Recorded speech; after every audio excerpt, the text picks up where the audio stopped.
Boa noite.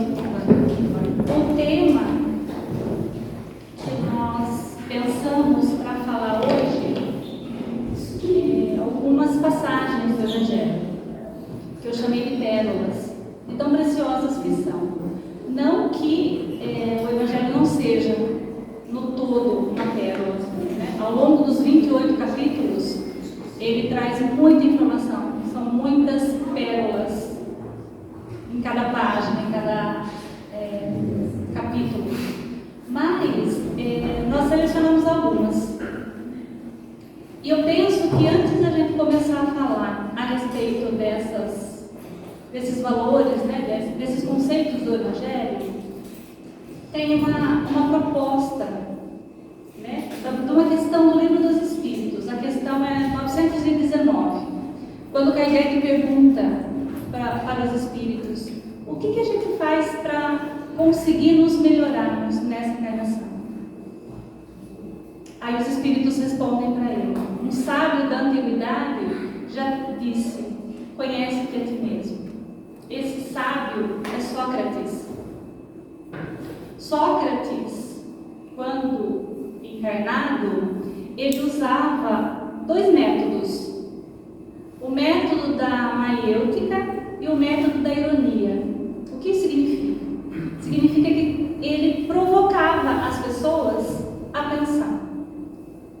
A maiêutica vem se a gente for buscar o que ela representa obstetra, né? É a pessoa que dá luz. A mãe do Sócrates era uma parteira, ela dava luz, ela trazia os bebês à vida. E ele pegou essa ideia: professor, a minha mãe faz o parto de bebês, eu vou fazer o parto das ideias. E ele usava a ironia exatamente para isso. Então, quando ele conversava com as pessoas respondiam e ele instigava novas perguntas para que elas fizessem novas respostas. E ficava naquela dialética de provocar as pessoas nesse conceito das pessoas poderem pensar a respeito. E a proposta de hoje é essa. É a gente pensar a respeito dessas passagens do Evangelho. O quanto que essas passagens elas podem contribuir para a nossa melhora enquanto espíritos imortais que somos. Porque às vezes, né, foi exatamente, a proposta de hoje é exatamente o que a Silvana falou na prece de abertura. E a gente nem conversou a respeito. Mas é isso, quando a gente vem aqui, a proposta é essa, né? A gente dá uma parada nessa correria, né, que a gente está, acalmar os nossos ânimos para assimilar um pouquinho a mensagem cristã. E tudo começa nessa forma. E quando Sócrates veio com essa ideia de provocar, né, de fazer o parto das ideias, Kardec foi na mesma postura. Eu já apresentei esse slide para vocês, mas eu estou retomando. Por quê? Porque o Livro dos Espíritos veio nessa postura de provocar reflexões. O Livro dos Espíritos, quando ele foi organizado por Kardec, foram selecionadas 1019 questões. E ele foi tão potente que não deu para parar só nesse livro. Em função dele, foram criados todos os outros da obra básica. Porque tem respostas que não cabiam só naquela linha, naquela questão. Precisou expandir, precisou entrar naquele processo de dialética. Então, se a gente for observar, do Livro dos Espíritos, da introdução, sai um livro, o que é o Espiritismo. Da primeira parte, sai um outro livro, que é a Gênese. Da segunda parte, sai o Livro dos Médiuns. Da terceira parte, sai o Evangelho. E da quarta parte, sai o Céu e o Inferno. De tão potente que foi esse primeiro livro, saíram todos os outros. É nessa proposta, né, de liberar informações, de questionar, de buscar respostas. Tem muito mais coisas fora isso aqui? Tem a Revista Espírita, que também registra muitas informações da doutrina. Então, sim, mas o básico para nós, comecemos por aqui. Às vezes a gente quer indicar alguma coisa para as pessoas, né? Você quer conhecer a doutrina espírita? Comece pelo básico, comece pelo principal, comece por Kardec. A doutrina espírita, ela nos convida a despertar as nossas consciências, as nossas almas, nos convida a iluminar o nosso caminho, nos convida a libertar consciências. Por quê? Porque é uma doutrina que nos convida à razão. Não é aquela doutrina que a gente faz uma pergunta, por que sim? Mas por que assim? Porque Deus quer. Mas por quê? Porque sim, não tem discussão, não tem o que falar. A doutrina espírita vem na contramão disso. Todas as respostas para todos os nossos questionamentos, a gente encontra resposta nas obras básicas da doutrina. Então, é uma doutrina que ela nos leva à razão. É uma fé raciocinada, é uma fé que convence. Por quê? Porque faz sentido para nós. Se nós estamos aqui, é porque essa doutrina faz sentido para nós. E aí, quando Sócrates fala, da importância do autoconhecimento, a gente pode perguntar, mas o que é esse tal de autoconhecimento que tanto se fala, É um processo profundo de busca interior. E qual é o caminho para eu buscar isso? Como é que eu olho para dentro de mim? Tem protocolo? Tem receita? Tem estágios? O que falta, então, para nós nos conhecermos? Será que vim aqui de terça-feira buscar as informações do Evangelho? Isso basta? Porque na nossa ideia, o que importa para nós é entrarmos de um jeito e sairmos de outro. Entrarmos, ouvirmos, compartilharmos as informações e sair daqui diferente de quando nós entramos. Diferente em que sentido? Quando a doutrina modifica o nosso jeito de ser, o nosso jeito de pensar, o nosso jeito de agir com a gente, com as pessoas que nos rodeiam, com os nossos familiares, que são os próximos, mais próximos. Então, o que falta para a gente se conhecer? De repente, isso pode ser uma possibilidade. Não é uma única resposta, mas pode ser uma possibilidade da gente encontrar espaços para que possamos marcar um encontro com nós mesmos. Por quê? Porque na realidade a gente marca tantos outros encontros com o externo, com o nosso Instagram, com o nosso WhatsApp, Facebook, LinkedIn, YouTube, todas essas conexões com o externo. E aí a gente vai deixando a gente de lado, porque a gente prioriza tantas coisas, E aí a semana passa, o mês passa, o ano passa, a vida passa. E aí a gente chega na espiritualidade, puxa vida, o que eu fiz na minha vida? Então hoje também é essa provocação aí de nós mantermos, contatos mais frequentes com nós, com cada um de nós. Porque para a gente se distrair é rápido. Às vezes a gente pega o celular e passa horas. Eu vou dar só uma olhadinha nas mensagens, que a gente trabalha, é uma ferramenta de trabalho na realidade. Mas a gente se perde. Por quê? Porque é agradável, A gente tem o mundo na palma da nossa mão. Então não é fácil não nos distrairmos com isso. Mas a proposta do Evangelho vem na contramão disso. Não é essa busca frenética que Jesus nos convida a fazer. Imagine, se nós tivéssemos um iPhone, eu acho que o modelo mais novo deve ser o 12, na faixa de R$15 mil. E com o iPhone, a gente pode carregar no bolso, na bolsa, dar uma olhadinha várias vezes no dia. Esqueci em casa, eu volto a buscar. Eu posso enviar mensagens. Eu chego à conclusão que eu não consigo viver sem o meu celular. Eu posso até dar presente para as pessoas, para as crianças, inclusive. Mas, na realidade, tudo isso também a gente pode fazer no Evangelho. Tem o formato de bolso, que cabe na nossa bolsa, que cabe no nosso bolso, que dá para voltar a buscar, que dá para compartilhar mensagens. Então, assim, o que hoje a gente tem priorizado na nossa vida? E hoje também dá para a gente fazer essa parada obrigatória. Por quê? Porque a nossa vida é isso, gente? É exatamente isso. A gente liga no automático e vai. Daqui a pouco nós estamos em dezembro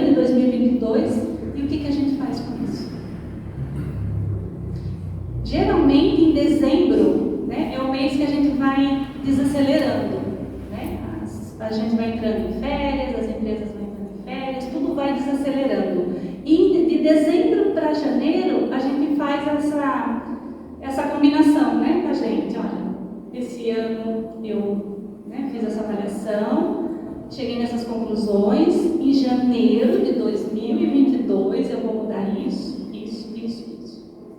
A gente sustenta essa negociação até dia 31 de janeiro. Depois a gente liga no automático e cai ali. E por que a gente tem esse hábito de ligar no automático e não descolar mais dele? O que falta, né, para nós nos conectarmos, né, marcarmos encontros com nós mesmos? De repente, uma dica valiosa que tem no Evangelho é isso. Quanto que a gente tem priorizado o que é essencial do que é passageiro? O que é essencial? É aquilo que eu consigo carregar comigo aonde eu for. E para onde eu for. Para onde eu posso ir? Retornar para a espiritualidade? Isso é fato? Eu vou voltar mesmo. Porque a minha verdadeira casa é lá? Não é aqui. Aqui eu estou de passagem. Então, o que eu consigo levar nesse meu retorno para a minha casa, para a minha verdadeira casa? Isso é essencial. A gente sabe que caixão não tem gavetas. Então, o que eu posso levar?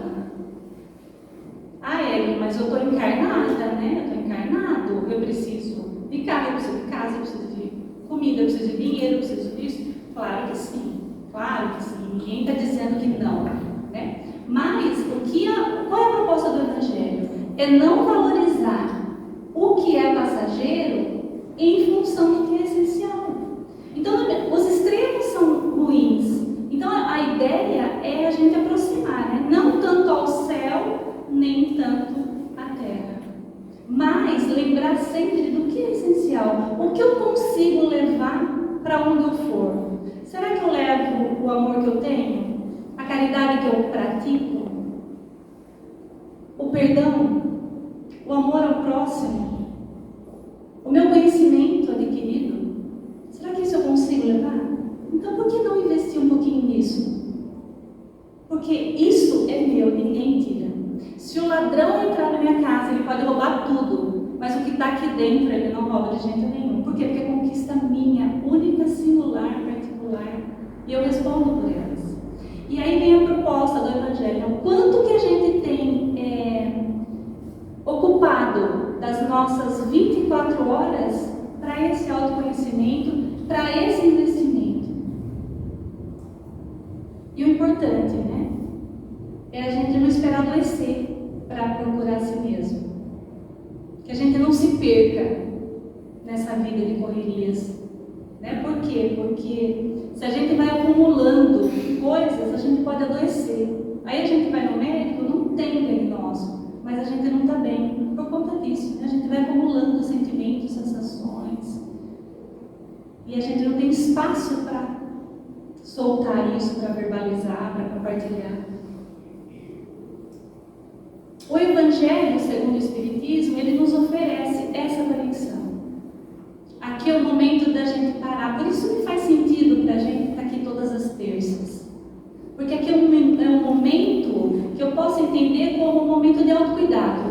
O que é um autocuidado? Porque eu estou investindo em mim. Estou investindo nesses valores que são só meus.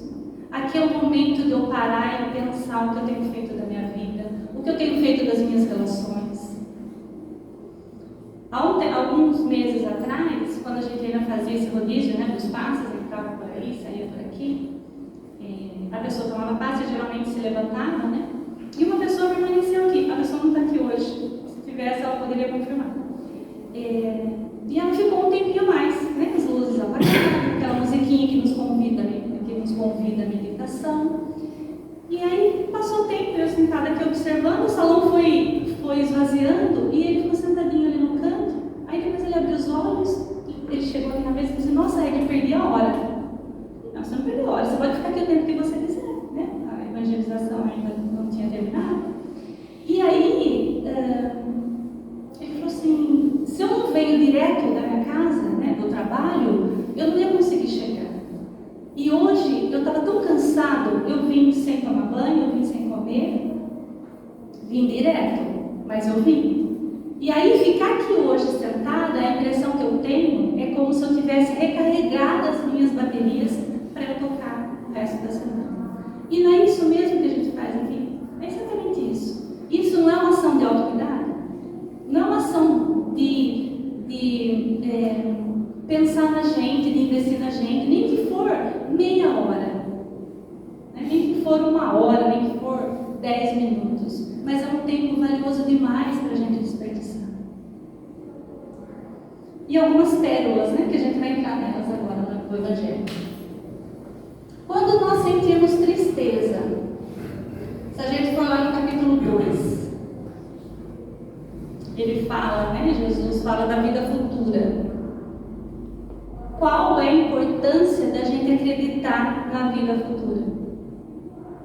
Se eu acredito na vida futura, como é que eu ajo com as pessoas? Como é que eu ajo com as situações? Será que eu mudo o foco das coisas? Uma coisa é eu acreditar que existe vida futura. Se existe vida, eu sou eterno. Se eu sou eterno, como é que eu ajo? Diferente de eu acreditar, não, a minha vida encerra aqui, eu vou até 70, 80, e depois disso não tem mais nada. Então, minha vida é outro foco. E qual é o foco que a gente tem dado? Porque às vezes a gente acredita nessa vida futura, mas a gente não vive em função dela. Tem uma distância entre o discurso e a nossa prática.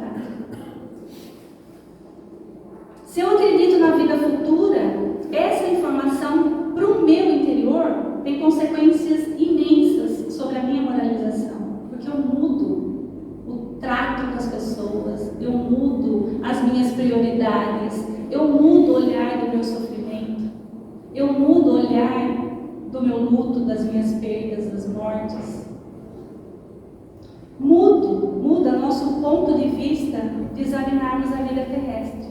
Porque aí, se eu acredito nessa vida futura, eu entendo que eu estou aqui de passagem. Eu entendo que às vezes é uma passagem num país ingrato, mas é uma passagem. Eu entendo que as amarguras, as tristezas, os sofrimentos, eu preciso de paciência para passar por tudo isso. Por quê? Porque vai passar. Né? Uma vez Chico estava muito triste, e aí o Emmanuel chegou do lado e falou assim: o que foi, Chico? Eu estou tão triste. Ele falou assim: olha, anota aí o que eu vou falar para você. Anota essa frase e deixa na cabeceira da sua cama. Essa frase. Isso também passa. Se você, todas as manhãs, quando você acordar, você lê essa frase, para você internalizar essa informação. Isso significa o quê? Que tudo passa. Nós também passamos. Mas enquanto a gente não passa, né, o que a gente faz com isso? O que a gente faz com a nossa vida? O que a gente faz com essa experiência que a gente está tendo e está aqui hoje reencarnado? Quando a gente tem informação de que muitos espíritos estão lá e que gostariam de estar aqui no nosso lugar. E nós estamos aqui, tendo essa oportunidade de melhorarmos, né? De amadurecermos e nos tornarmos espíritos melhores do que a gente já foi. E se a gente não acredita, né? Não enxerga a vida como um momento, a gente acha que nem uma criança. Uma criança, quando ela está brincando, o foco dela é só o brinquedo. Para ela não tem ontem, não tem amanhã, não tem nada. O foco é só o brinquedo. É que nem a gente, quando a gente não acredita na reencarnação, quando a gente não enxerga que exista vida futura, a gente acha que nem as crianças. E somos. Nós somos crianças espirituais ainda. A gente está engatinhando na evolução. Né? Então, assim, é importante que a gente não tenha pressa. Mas é importante que a gente também saia do nosso lugar. Não precisa ter pressa de chegar, mas também que não percamos tempo, porque estarmos aqui é uma oportunidade muito valiosa. O sentimento de uma existência melhor está no fórum íntimo de todos os homens, e Deus não os colocou ali à toa. Essa informação está no Livro dos Espíritos, questão 959. Por isso que, às vezes, de repente passa uma novela que fala de reencarnação, essa novela emplaca. Um livro, ou uma palestra, mesmo para as pessoas que não são espíritas, faz sentido. E a gente faz, mas por quê? A pessoa nem é espírita. Como que ela gosta tanto daquela novela que fala de outras vidas, que fala grau, que tem isso, que tem aquilo. Por quê? Por causa disso. Porque a gente já viveu outras vidas. Acreditando ou não nisso, nós somos espíritos encarnados. Então lá no nosso íntimo tem essa informação registrada. Então não faz diferença se eu sou espírita, se eu sou católico, se eu sou budista, se eu sou isso, se eu sou aquilo. Eu já reencarnei e vou continuar reencarnando. Então essa certeza está lá, no íntimo do nosso ser. Outra informação do Evangelho. Quando a gente quiser saber a respeito da nossa vida, vamos lá no capítulo 4. Meu reino não é desse mundo. Ele fala sobre a reencarnação, a importância da reencarnação, o quanto que ela é uma experiência valiosa para o espírito. Mas o que é essa tal de reencarnação? É isso. É a gente trocar a nossa roupagem. O espírito, a essência é a mesma. A mesma sim, é o mesmo espírito que vai evoluindo a cada encarnação. Eu consigo voltar na estaca zero? Não, não consegue. Mesmo que você queira, você não consegue. O máximo que você consegue fazer numa vida é estacionar. Porque você tem o seu livre-arbítrio. Então assim, se eu não quiser ir para frente, se eu quiser me manter acomodada, ok, eu posso. Mas voltar no ponto zero da nossa criação, a gente não consegue. Então é isso, a reencarnação ela vai nos dando oportunidade de rever vários papéis. É como se fossem vários personagens. Vem o homem, vem a mulher, vem o negro, vem o branco, vem o rico, vem o pobre. Hoje eu não sou mulher, eu estou mulher. Eu não sei se na vida passada eu fui homem, não sei se na próxima você é homem. O espírito evoluído não tem sexo, ele já passou por todos. E a gente também vai passar por essas experiências. Mas por que eu tenho que trocar de sexo? Para eu viver as experiências de cada um deles e amadurecer. Então é isso, a reencarnação é isso. Vários corpos, em milênios e milênios de oportunidades. E nessas andanças, enquanto espíritos encarnados, a gente vai respondendo, A gente vai tendo um pouco dessas respostas que às vezes confortam um pouco o nosso espírito. Do tipo, quem eu sou? Um espírito reencarnado. De onde eu venho? De uma longa jornada. Para onde eu vou? Para frente. Para as próximas. E o que eu estou fazendo aqui? Evoluindo. Claro, são respostas rasas e básicas, não é só isso. Mas é mais ou menos isso. Então a doutrina espírita ela responde isso aqui para nós. E aí ela coloca o sofrimento no lugar que ele cabe. Porque às vezes a gente fala assim, nossa, mas será que Deus não errou na minha conta? Porque, eu sofro demais, é muito sofrimento só para mim. Porque é comum a gente questionar Deus. Porque a gente tem que terceirizar a culpa para alguém. Na questão 167 do Livro dos Espíritos, Kardec pergunta, mas qual a finalidade dessa reencarnação, desse processo de voltar e voltar? Aí os espíritos respondem, melhoramento progressivo da humanidade. Por que progressivo? Porque ninguém dá salto, nem a gente. E esse lance de progresso, é a postura de um pai caridoso. Que pai que dá uma segunda chance para o filho? Imagine se a gente pegasse uma bicicleta, ou um carro, ou um patins, ou uma moto, e alguém falasse assim para você, olha, é uma chance só. Se você cair, você não vai tentar de novo. Quem de nós consegue acertar na primeira? Então, esse progresso, esse melhoramento progressivo, graduativo, faz muito sentido para nós, porque a gente precisa dessas oportunidades. Como a Silvana falou, nós viemos da educação. E na educação, o que a gente faz? A gente retoma conteúdo. Se o aluno não aprende, a gente retoma conteúdo. Faz a prova, viu que ele não foi bem? Retoma conteúdo. É isso que Deus faz com a gente. Vai retomando os conteúdos que a gente não deu conta de passar. Sobre o que se funda a reencarnação? Sobre a justiça de Deus. A gente já podia parar nessa frase, porque só isso já não precisa mais, do que citar. Se os espíritos respondem sobre a justiça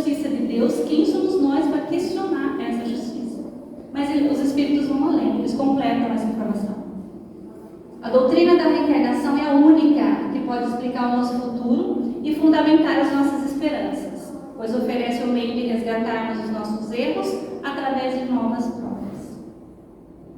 E de novas provas, e de novas provas. Quando o mundo parece ficar insuportável, vamos lá no capítulo 5. Bem-aventurados os aflitos. Ele vai falar da causa das nossas aflições, dos nossos sofrimentos, das nossas dores. Nossa, mas tem resposta para tudo isso? Tem. O capítulo 5 é o maior de todos do Evangelho, porque tem tanta informação.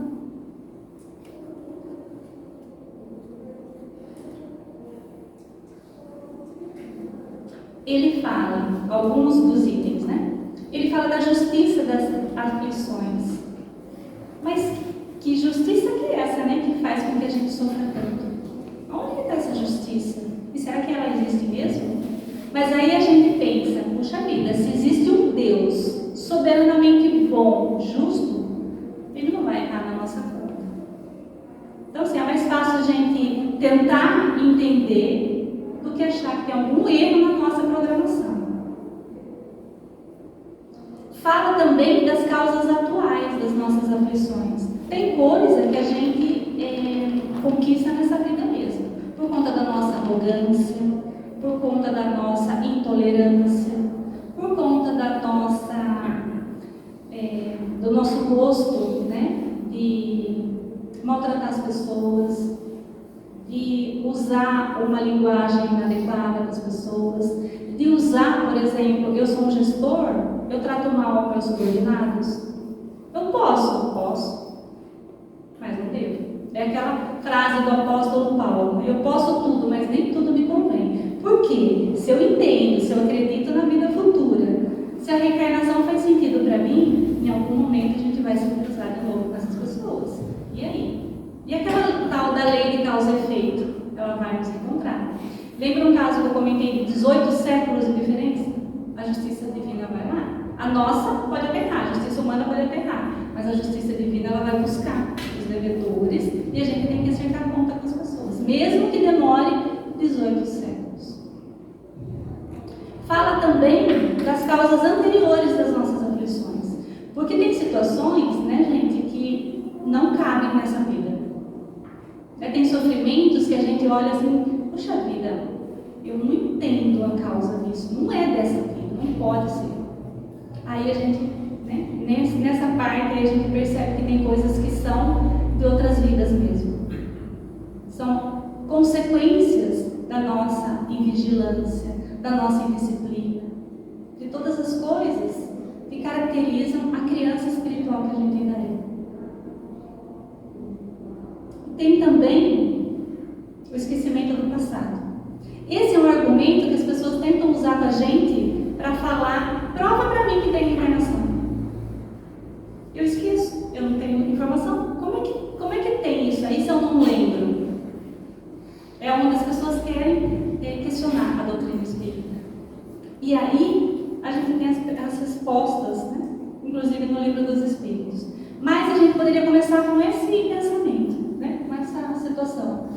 Se nós soubéssemos de todo o nosso passado, com certeza, né, seríamos esmagados pelo peso das nossas faltas, se tomássemos conhecimento dela. Imagine se nós identificássemos dentro do nosso lar aqueles espíritos que estão reencarnados no nosso lar.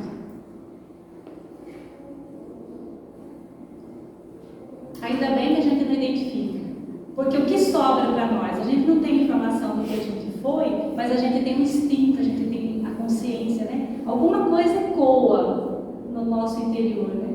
Tem pessoas que a gente não conecta, não vai.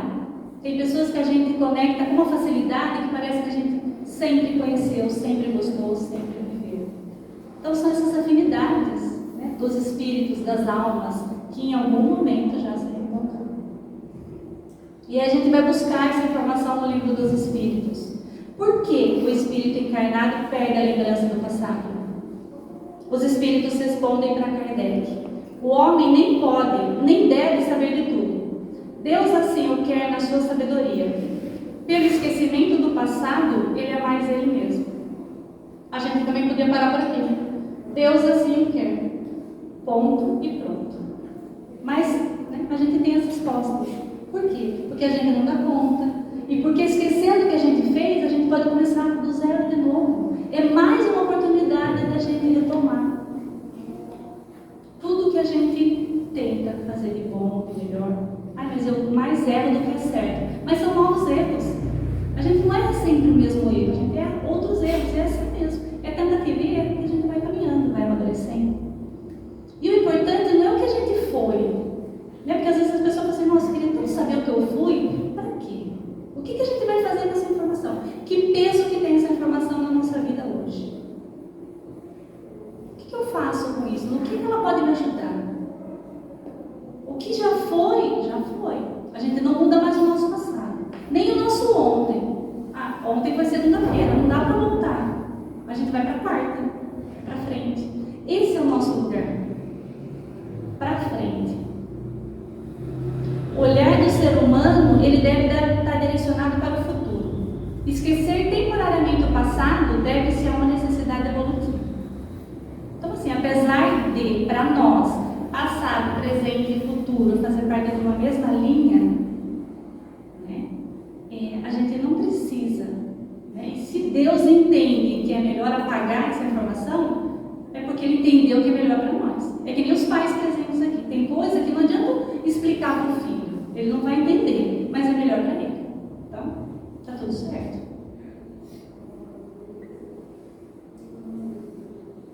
Outra situação. O Evangelho nos ensina a sermos pessoas do bem. Ele trata nesse capítulo, traz quase 30 itens a respeito de como a gente pode nos aproximarmos de sermos um homem de bem. E aí na sequência, o bom espírita, que na realidade, homem de bem, bom espírita, bom cristão, acaba sendo a mesma coisa. E aí, mais uma proposta, para a gente pensar a que distância que nós estamos de Deus. Então, alguns dos itens, separamos alguns.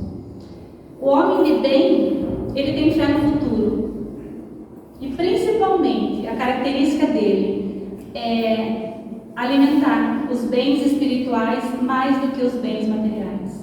Por quê? Porque ele entende que a gente deve investir naquilo que vai ser eterno igual a gente. O homem de bem, ele é bom, humano e benevolente com todos. Independente da raça, independente da religião, independente da condição financeira, independente de qualquer coisa. Por quê? Porque enxerga nas pessoas, irmãos, que somos. Nós somos filhos do mesmo Deus. Não são só os meus irmãos de sangue, que nasceram do mesmo pai e da mesma mãe. Nós somos uma comunidade de irmãos. Então, quando a gente passar a enxergar todos os nossos subordinados, superiores, todos, a gente vai estar no caminho.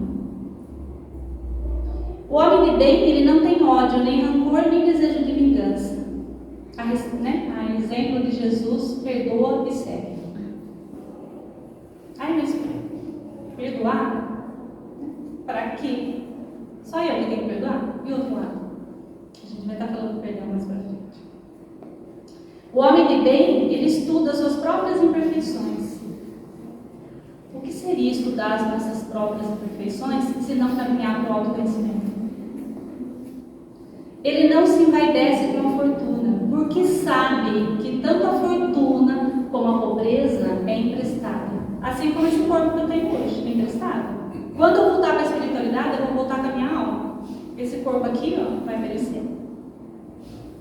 Então, a fortuna não é um peso. Ajuda bastante, ajuda. Mas eu não vou levar junto comigo. Outra passagem. Quando a gente quiser fazer o bem, vamos lá no capítulo 13, que a mão direita não saiba o que faz a esquerda. Nessa proposta da caridade despretensiosa. Aquela caridade que a pessoa faz sem que ninguém esteja olhando. Porque muitos de nós ainda fazem aquela caridade, né? Nossa, será que tem alguém filmando? Porque sempre tem um celular na mão, né? Então, assim, é outro foco de caridade. É aquela caridade que vem de dentro para fora, não de fora para dentro. Olha, se as pessoas olharem, ok. Se tiver aplausos, melhor ainda. Mas não é essa a caridade que Jesus ensina. Quando ele fala, né, no capítulo 13, que a mão direita não sabe o que faz a esquerda, olha a proximidade que uma monta da outra. E mesmo assim a proposta é que uma não veja o que a outra faz. Então isso significa o quê? Que a gente tem que prestar contas para a nossa consciência, não para o público, não para autoridades, não para as pessoas, para nós e para Deus. Porque Deus sabe o que passa em todos os lugares. Eles nos conhecem pelo nome. Então vale pensar em que tipo de caridade eu tenho feito. Quando quisermos felicidade íntima, capítulo 12, amai os vossos inimigos. Essa não é tarefa fácil. Mas aí a gente vai no capítulo e tem uma frase que diz: mas por vós amai os vossos inimigos. Por vós. Não é pela sua mãe, não é pelo seu irmão, não é pela casa espírita, não é pela doutrina espírita, é por cada um de nós. Por quê? Porque esse sentimento de animosidade, de raiva, de rancor, de desejo de vingança, ele suja o nosso coração. Imagine um lençol, né, branco. Aí a gente vai arremessar carvão nele.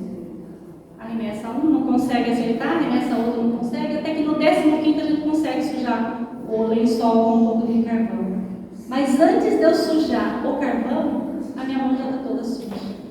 Então esses sentimentos, eles perpassam por mim antes de atingir a pessoa. E às vezes a pessoa nem está conectada comigo.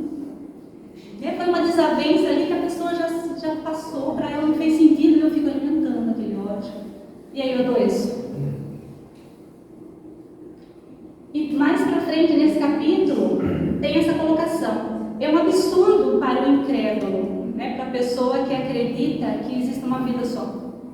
Porque esse inimigo, na realidade, eu faço a leitura dele como ele fosse um ser nocivo, perturbando o tempo inteiro a minha tranquilidade.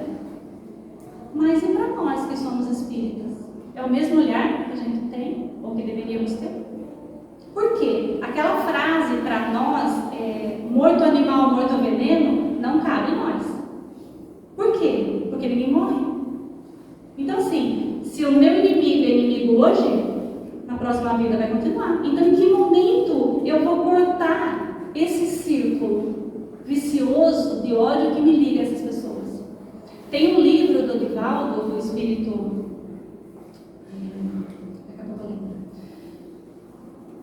chama Pares e Redenção. Fala de uma história de dois espíritos. O espírito é Vitor Hugo, que dita para o Divaldo. Conta a história de dois espíritos que começaram, né, um desentendimento, foram alimentando vida após vida. Foram 221 anos, 6 meses e 18 dias para eles se reconciliarem. É isso que a gente quer pra gente? Gente, 221 anos. Vida após vida, e briga, e tenta se reconciliar, não vai, até que um dos dois resolve perdoar. E aí o problema encerra. Mas perdoar os fortes. É mesmo. E é essa a nossa proposta. Nos tornarmos fortes diante da fé, diante do Criador. Quando a agressão verbal é inevitável, a gente vai lá no capítulo 9, bem-aventurados os mansos e pacíficos. E no capítulo 10, bem-aventurados os misericordiosos, fala do perdão. 2 tarefas difíceis, mas tão necessárias quanto qualquer outra. A a paciência é um importante aferidor da nossa evolução. É que nem essa imagem aí, né? Ela precisa de tempo, ela precisa de paciência. A gente não pode acelerar as coisas, mesmo porque a gente nem consegue.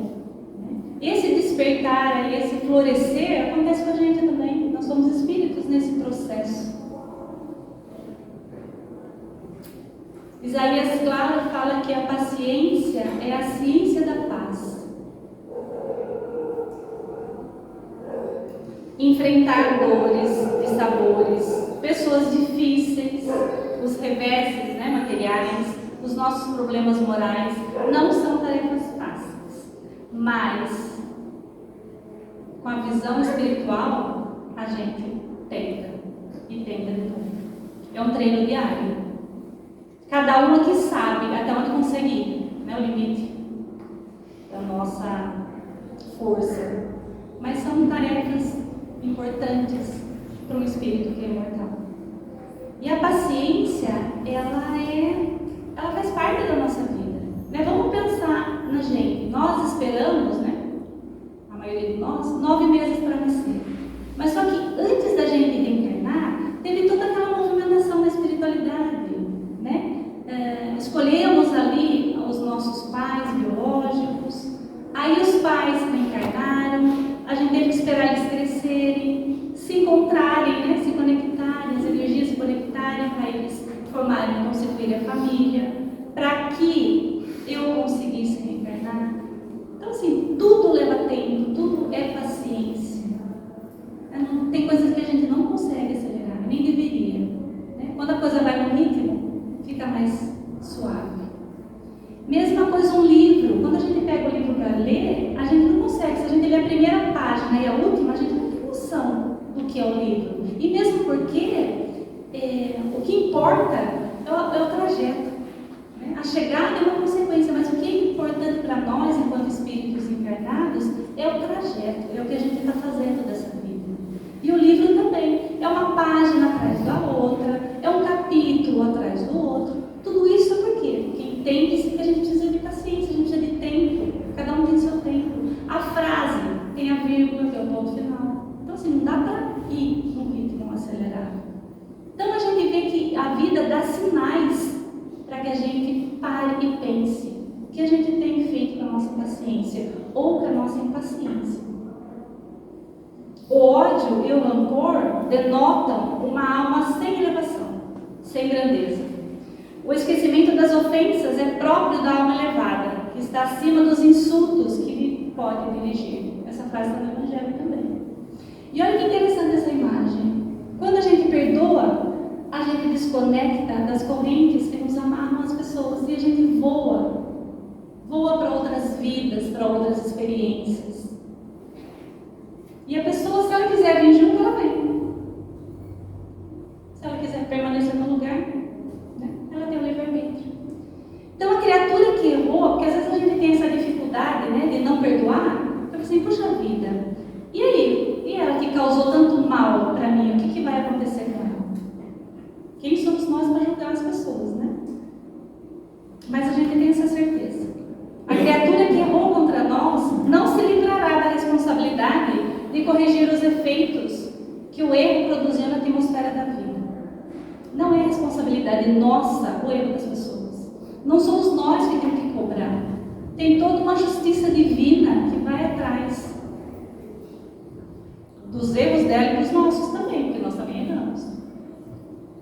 Então, perdoar, na realidade, é como se nós conseguíssemos aumentar a nossa imunidade espiritual, a nossa saúde. Às vezes parece bobeira, mas são coisas que importam muito para nós. E para quem não valoriza, ou ridicularizam a pureza do coração, o perdão, a caridade, a paciência, vivendo à sombra de uma velha concepção de que o mundo é mesmo dos espertos. O tempo se incumbirá de reconduzi-los à lucidez.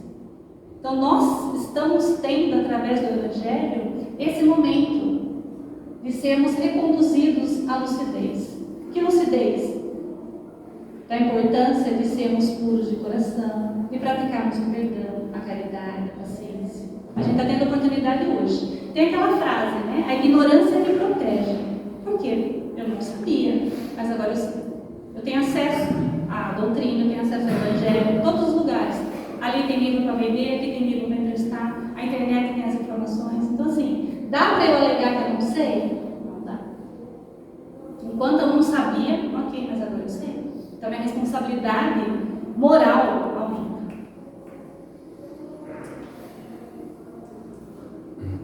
Quando, para encerrar, né? Quando acharmos que Deus nos esqueceu, tem um capítulo que fala do poder da fé. E quando a gente estiver enfermo, tem um outro capítulo que fala, tem quase 30 preces. Ali, o último capítulo do Evangelho. Que às vezes a gente não tem o hábito de falar, porque a gente ainda acha que as preces têm que ser aquelas preces longas, com aquelas palavras lindas, né? Extensas, e aí a gente percebe que não. A prece, a nossa conexão é de coração para coração. Independente do que a gente fale, portanto, é o que a gente sente nas nossas orações. E aí às vezes a gente tem dificuldade de fazer, então só pegar outro capítulo e lá tem prece para todos os tipos de sofrimento, para todos os tipos de pessoas. E quando a gente faz a prece, Jesus diz, nada nos será impossível. Porque a gente tem que acreditar na nossa fé, a gente tem que afirmar e a gente tem que valorizar a nossa fé. É certo que a confiança nas próprias forças torna capaz de executar coisas materiais que não se pode fazer quando se duvida de si. Jesus disse, vós sois deuses. Isso significa o quê? Que todos nós temos essa centelha divina de Deus aqui. Cabe a nós alimentar. E ter a certeza de que se Ele falou que somos deuses, é porque nós somos. E o que um Deus faz? A gente também pode fazer. Então a proposta do Evangelho é essa. É nos tornarmos pessoas melhores do que nós somos ontem, do que nós somos na vida passada. Vamos fazer a nossa prece de encerramento?